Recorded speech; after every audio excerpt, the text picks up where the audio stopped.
Sisig baka mo, pang ulam, pang pulutan pero walang karne? Ayos lang yan. I got you mga troops.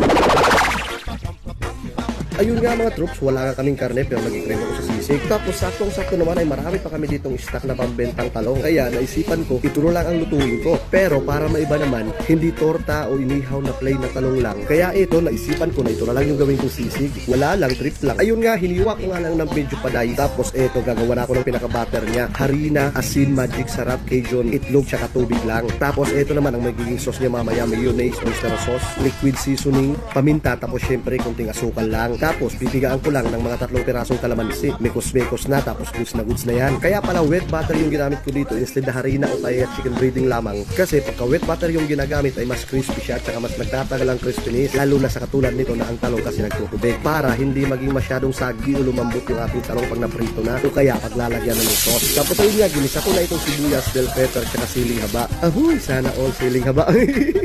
Tapos bago ko nga pala ilagay yung talong sa yung mga kapalasa niya, ito lang tayo ko muna yung apoy para hindi lumambot o maging sagi yung ating talong. Tapos syempre, dahil sisig yan, sizzling plate yan mga true. Siya, tara na, papa na ta mga true. Wala nang arte-arte pa, bahaw, tsaka itong sisig na talong lamang habang mainit-init pa, kaya goods na goods pa. Siya, hanggang dito lang muna mga true. See you sa next video.